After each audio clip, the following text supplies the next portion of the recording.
Hello friends.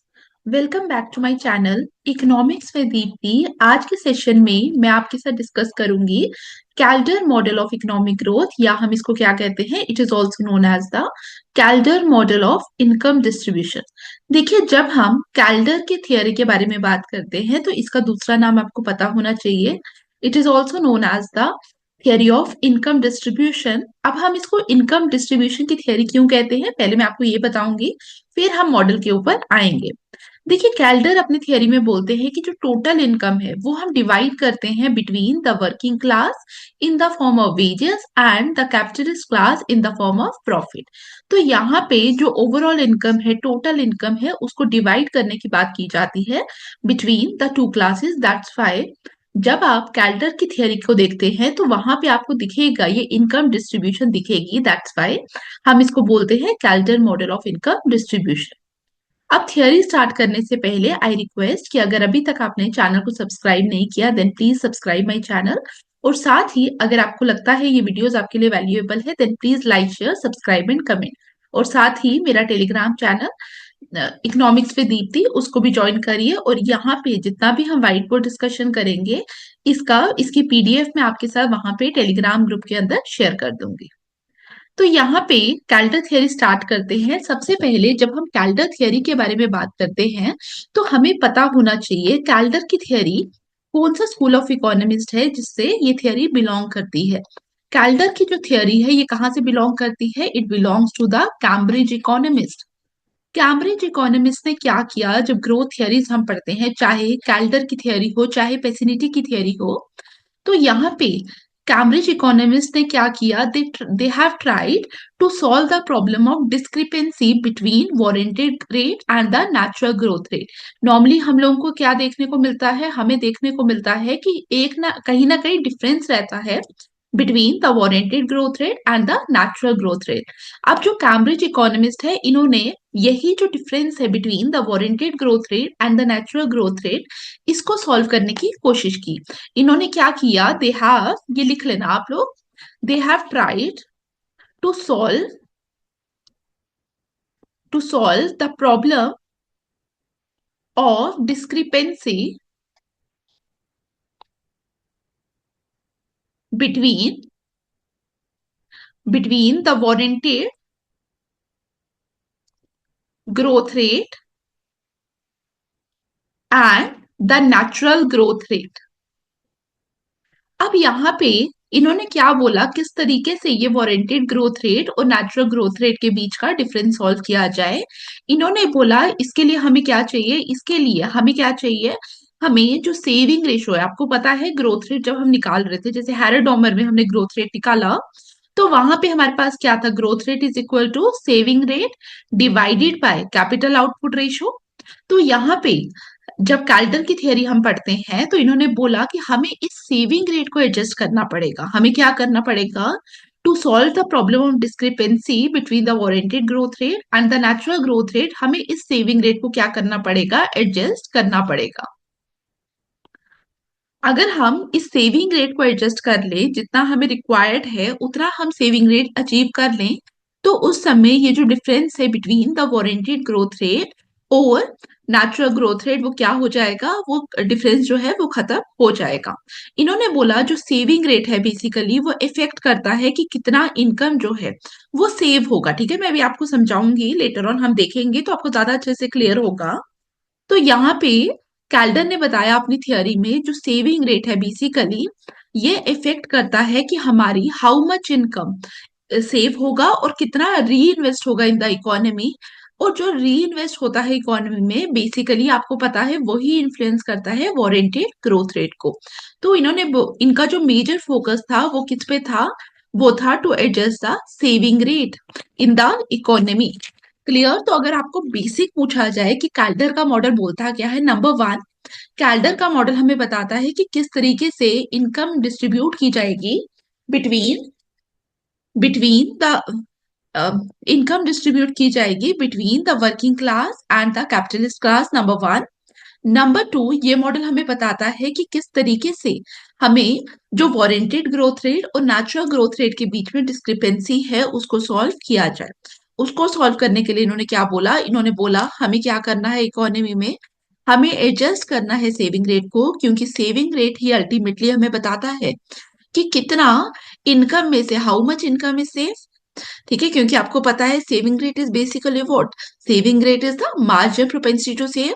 तो हमें through saving rate पता चलता है कि कितनी इनकम सेव हो रही है और री इन्वेस्ट हो रही है इकोनॉमी में, सो दैट जो आपका इन्वेस्ट हो रहा है, री इन्वेस्ट, वही आपको क्या बताता है, वही डिटरमिन करता है वारंटेड ग्रोथ रेट। अब यहाँ पे मॉडल स्टार्ट करते हैं विद द एजम्पशन। और एक और चीज, एजम्पशन स्टार्ट करने से भी पहले बता दूं, यहाँ पे कैल्डर फर्स्ट पर्सन थे जिन्होंने बोला कि टेक्निकल प्रोग्रेस जो है दैट इज एंडोजीनियस।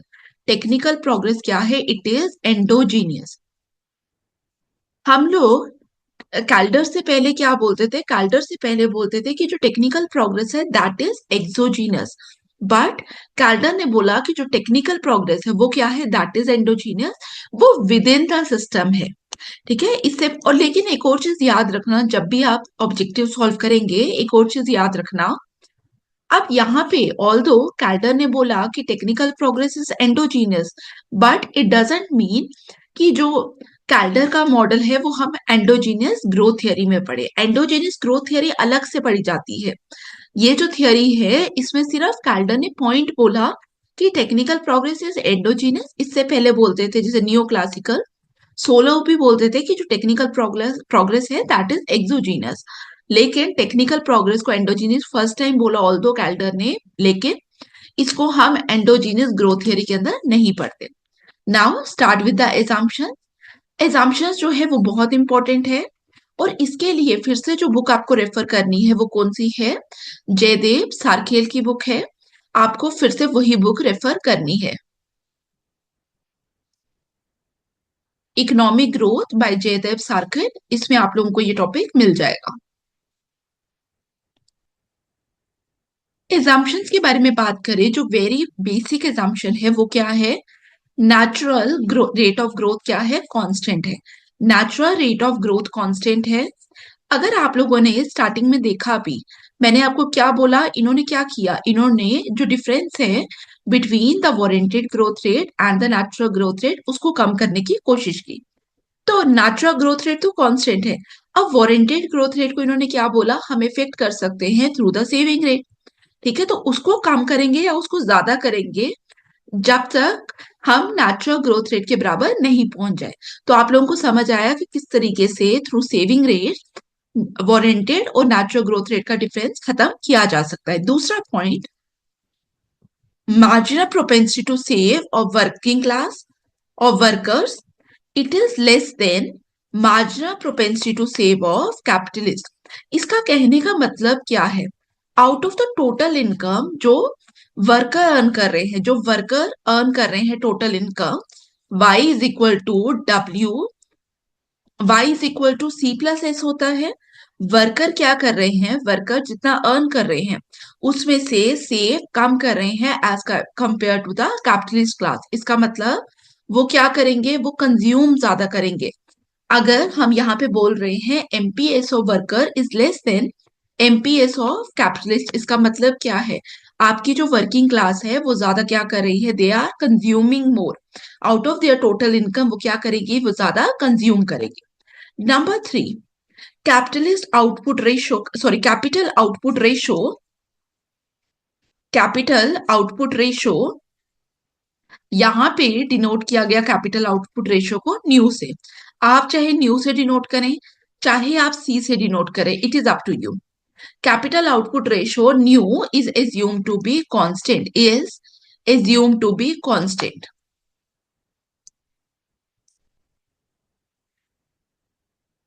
लेकिन जो सेविंग रेशो है, ठीक है, सेविंग रेशो को इन्होंने क्या बोला, सेविंग रेशो जिसको एडजस्ट कर रहे हैं इसका मतलब वो चेंज करेगा।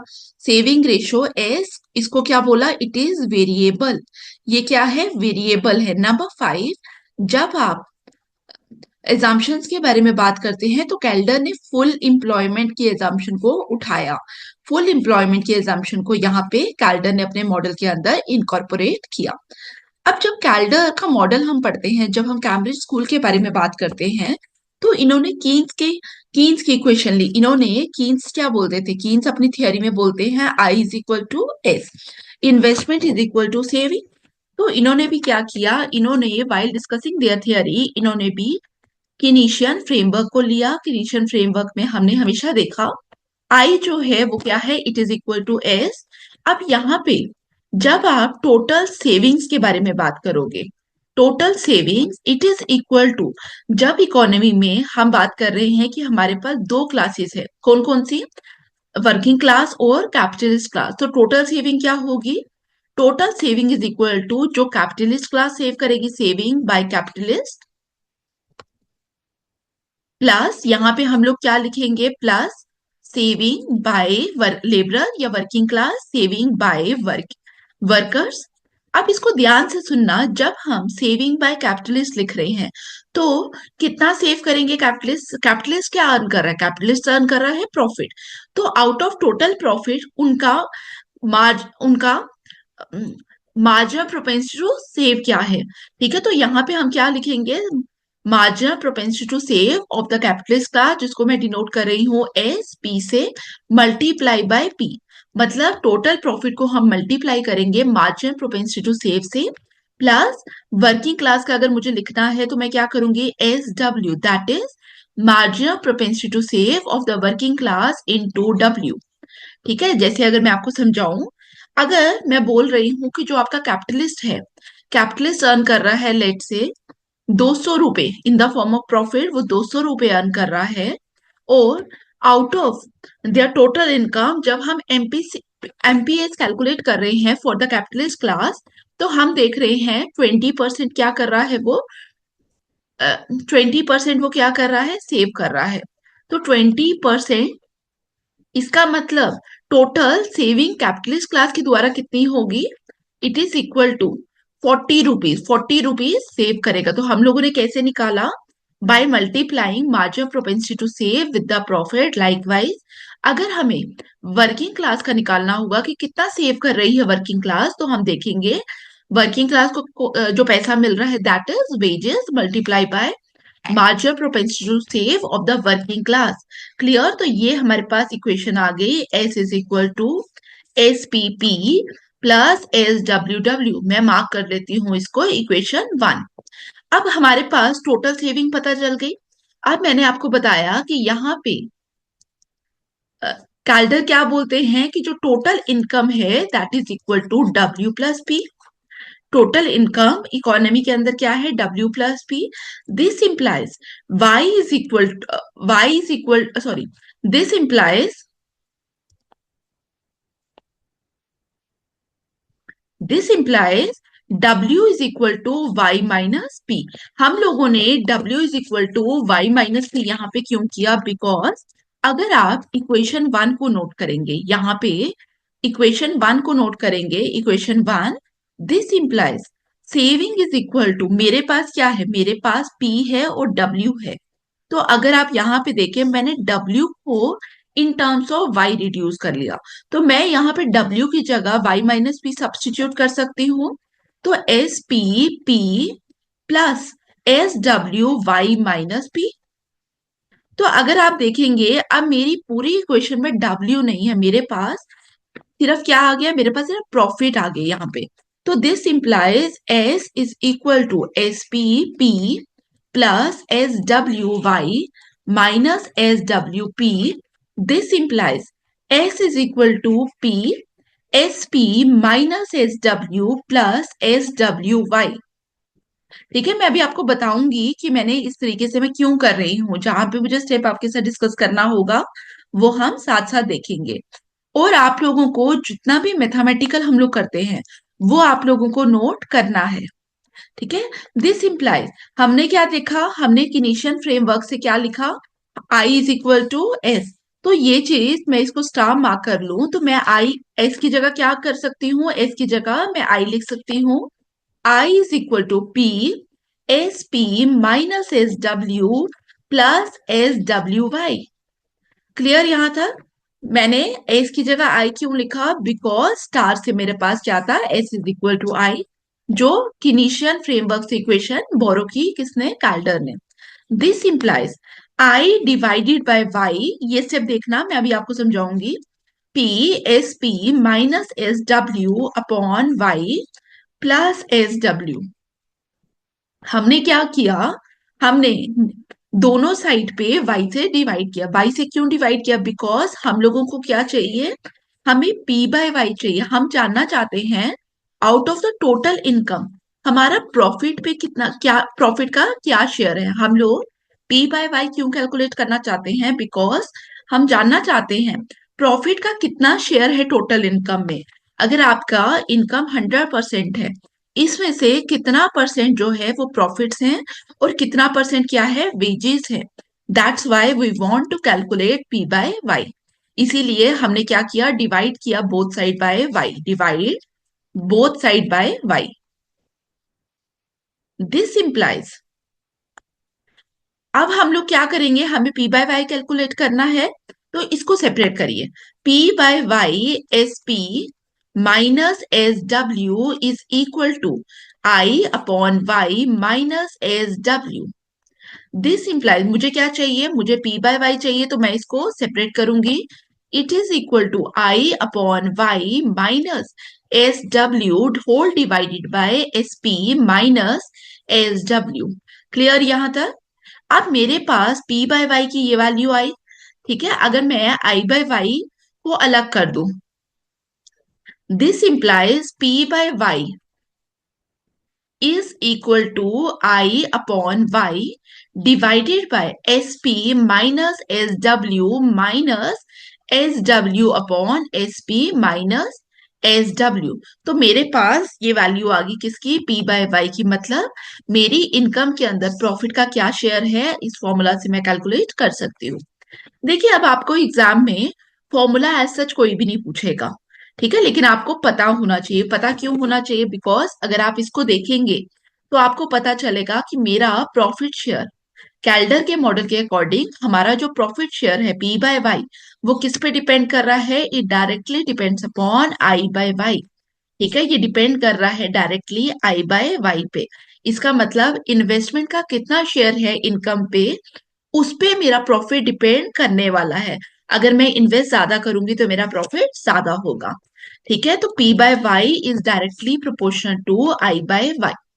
और दूसरा, यहाँ पे हमें क्या कंडीशन ऑफ स्टेबिलिटी मिलती है, जो कैल्डर ने एज्यूम भी किया कि एस डब्ल्यू जो है वो लेस देन होना चाहिए एस पी। क्यों?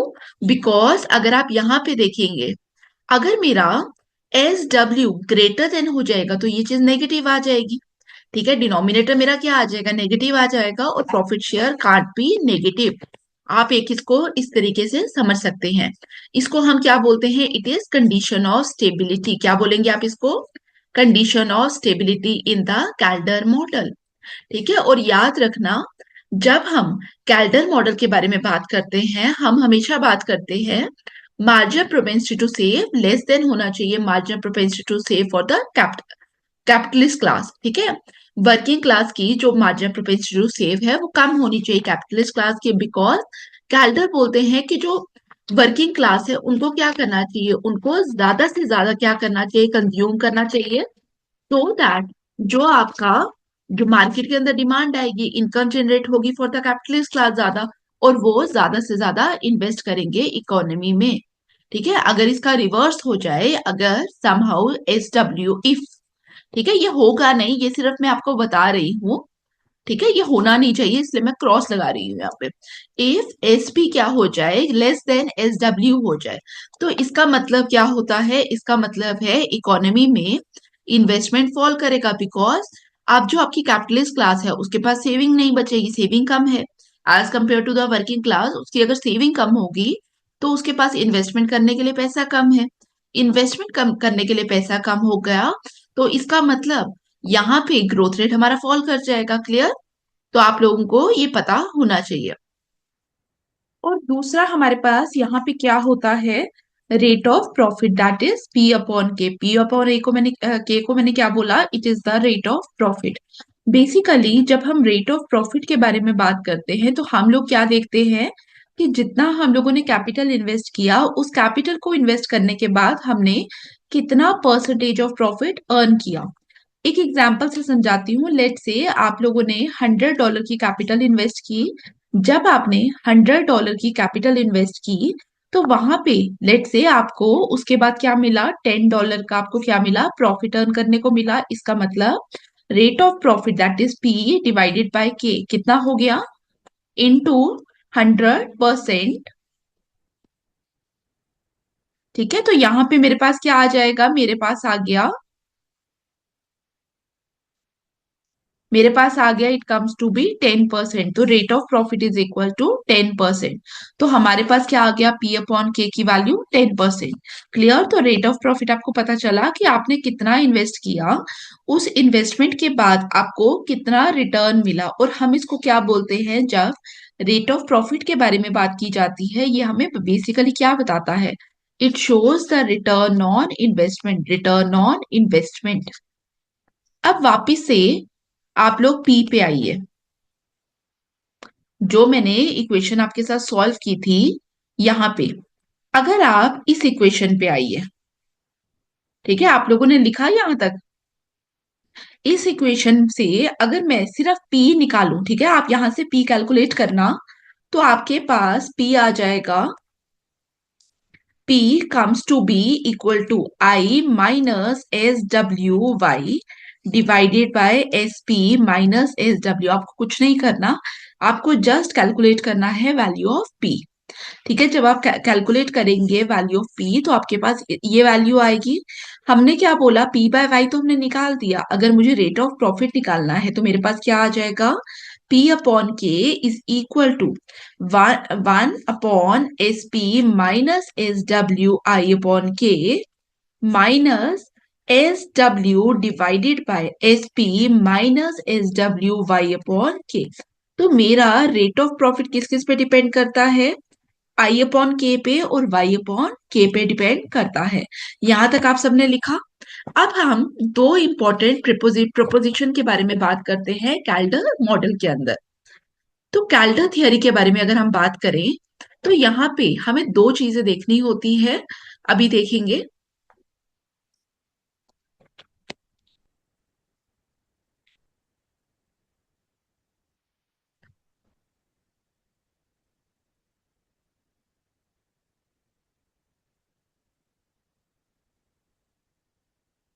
नाउ कैल्डर थियरी ने फर्स्ट प्रोपोजिशन में क्या बोला, पहले आप समझिए, फिर आप हम लोग स्टेटमेंट पे आएंगे। ठीक है, अगर स्टेडी स्टेट के बारे में बात की जाए, स्टेडी स्टेट क्या होती है, आप लोग मुझे कमेंट बॉक्स में बताइए। अभी तक हम स्टेडी स्टेट को डिस्कस कर चुके हैं। अगर आप लोगों ने लेक्चर्स ध्यान से देखे थे, हैरोडोमर वाला, सोलो वाला, तो आपको समझ आया होगा कि स्टेडी स्टेट हम किसको बोलते हैं।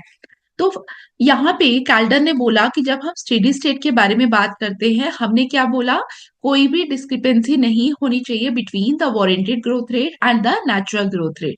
लेट से जो आपका नेचुरल ग्रोथ रेट है दैट इज एन। तो यहाँ पे स्टेडी स्टेट में क्या होना चाहिए, it must be equal to the warranted growth rate which is equal to S upon nu. ठीक है, हमारा जो ये मैंने जो इक्वेशन ली है, ये बेसिकली कहाँ की है, आप लोगों को पता है ना, एस अपॉन सी लिखते थे हम। सी को ही यहाँ पे हमने क्या लिखा, न्यू लिखा। तो saving rate divided by capital output ratio is equal to the growth rate लिखते थे ना हम हैरेड में। ये सेम चीज हमने यहाँ पे लिखी। इन्होंने बोला कोई भी डिस्क्रिपेंसी नहीं होनी चाहिए between the warranted growth rate and the natural growth rate. और हम इसको कैसे लिख सकते हैं, और S is equal to N nu. और सेविंग रेट, सेविंग रेट क्या होता है हमारा, S upon Y. S upon Y is equal to saving rate. क्यों, क्योंकि हमने देखा था MPS is equal to APS, same चीज हम यहाँ पे भी अप्लाई कर रहे हैं, is equal to N nu. और सेविंग, सेविंग हमारा क्या है, S W W plus S P P. आप लोगों को समझ आया मैंने ये कहा क्यों लिखा, बिकॉज अगर आपको याद होगा, वापस चलिए, अगर आपको याद होगा तो हम लोग क्या लिख रहे थे, इक्वेशन वन पे S is equal to S P P plus S W W, यहीं से हम लोगों ने ये लिया। ठीक है, हम लोगों ने यहां से ये लेकर लिखा,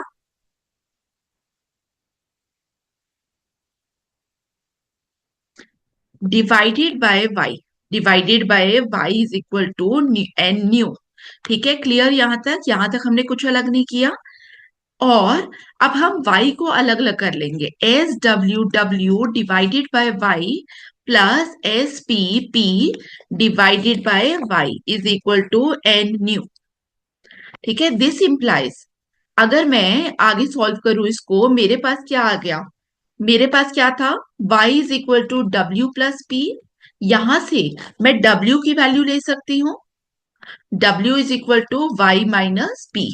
w मेरे पास क्या आया, y माइनस पी, तो मैं w की जगह y माइनस पी को सब्स्टिट्यूट कर लूं। y minus P upon y plus S P P upon y is equal to N nu. ठीक है, यहां तक आप लोगों को समझ आया।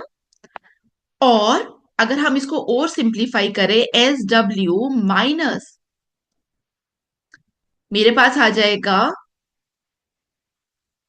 ठीक है इसको सिंप्लीफाई करते हैं, 1 - p/y ब्रैकेट में ही हमने सॉल्व किया, plus S P P upon Y is equal to N nu. तो यहां तक आप सबने नोट किया। अब हम इसको थोड़ा और सिंप्लीफाई करते हैं और एस डब्ल्यू से मल्टीप्लाई करेंगे, ब्रैकेट खोलेंगे, तो S W minus S W P upon Y plus S P P upon Y is equal to N U. तो यहां तक आप सबने लिखा। तो दिस इंप्लाइज, थोड़ा और इसको आगे सॉल्व करेंगे जब आप, तो हमारे पास क्या आ जाएगा, हमारे पास p अपॉन वाई की वैल्यू आ जाएगी, it is equal to nu N minus S W divided by S P minus S W. तो हमारे पास p बाय वाई की वैल्यू आ जाएगी। और इसी तरीके से हम w बाय वाई की वैल्यू निकालेंगे। और अगर मुझे w बाय वाई की वैल्यू निकालनी है, इसका मतलब w बाय वाई क्या होगा, 1 - p अपॉन वाई। मैं अगर जिसको नहीं पता उसको मैं बता दूं, हमारे पास क्या है, हमारे पास y is equal to W plus P है। ठीक है, this implies 1 = w plus P upon Y, because numerator और डिनोमिनेटर इक्वल है। ठीक है, तो यहां से अगर मुझे w बाय वाई की वैल्यू निकालनी है, तो मेरे पास क्या आ जाएगा, मेरे पास w बाय वाई क्या आ जाएगा, 1 - p अपॉन वाई। तो इस तरीके से मैं वैल्यू निकाल सकती हूँ। It comes to be 1 minus, ये वैल्यू मैं सब्स्टिट्यूट करूंगी, nu N minus S W whole divided by S P minus S W. This is the value जो मेरे पास किसकी आई, w बाय वाई की आई। हम इसको थोड़ा और सिंप्लीफाई करेंगे, तो हमारे पास ये वैल्यू आ जाएगी, S P minus S W minus nu N minus S W divided by S P minus S W. ठीक है, तो मेरे पास ये वैल्यू क्या आ जाएगी, एस पी, सॉरी ये प्लस आएगा, S P minus nu N whole divided by S P minus S W. तो मेरे पास यहाँ पे वैल्यू आ गई w अपॉन वाई की। अब यहाँ पे हमें क्या मिला, ये जो प्रपोजिशन है, ये जो पूरा मैंने आपके साथ इक्वेशन फॉर्म में सॉल्व किया, ये हमें क्या बता रहा है कि जब हम स्टेडी स्टेट के बारे में बात करते हैं, तो हमारे पास यूनिक वैल्यू आएगी। हमारे पास एक ही वैल्यू p बाय वाई की आएगी और एक ही वैल्यू किसकी आएगी, w बाय वाई की। तो एक यूनिक डिस्ट्रीब्यूशन आएगी इनकम की। ठीक है, तो स्टेडी स्टेट पे हमारे पास क्या आएगा, लिख लीजिए, मैं बोल रही हूँ। Thus, corresponding to steady state, there exists 1 p by y। ठीक है, p by y की वैल्यू आएगी 1, ये वाली, और एक यूनिक वैल्यू आएगी w by y की। आपके पास एक से ज्यादा वैल्यूज नहीं आएंगी। क्लियर। फर्स्ट फर्स्ट प्रिपोजिशन में आपको क्या देखने को मिलता है, जब भी आप स्टीडी स्टेट के अंदर बात करते हैं, तो वहां पे आपके पास w बाय वाई और p बाय वाई की यूनिक जो वैल्यूज वो आती हैं। आप प्रपोजिशन 2 के बारे में बात करेंगे, ये भी पहले मैं आपको समझाऊंगी, उसके बाद हम देखेंगे कि हमने देखा क्या इसमें। हमारे पास क्या है, हमारे पास p बाय वाई की वैल्यू क्या है, nu N minus S W whole divided by S P minus S W. ये मैंने कहीं से नहीं लिखा, जो अभी हम लोगों ने देखा था वहीं से लिखा। अगर मैं यहां से p बाय के, that is the rate of profit लू, तो मेरे पास क्या आ जाएगा, रेट ऑफ प्रॉफिट निकालने के लिए मुझे मल्टीप्लाई करने पड़ेगा y बाय के से। अगर मैं एक साइड को करूंगी दूसरी साइड को भी करना पड़ेगा। तो मैं दोनों साइड को क्या करूंगी, y अपॉन के से मल्टीप्लाई करूंगी। जब मैंने मल्टीप्लाई किया तो इस साइड मेरे पास आ गया p by K is equal to nu N minus S W upon S P minus S W. अगर आप y बाय के को देखो तो y बाय के मेरे पास क्या हुआ, y by K is output divided by capital. लेकिन अभी तक हमने एक टर्म पढ़ते आए, that is the capital output ratio which is equal to new.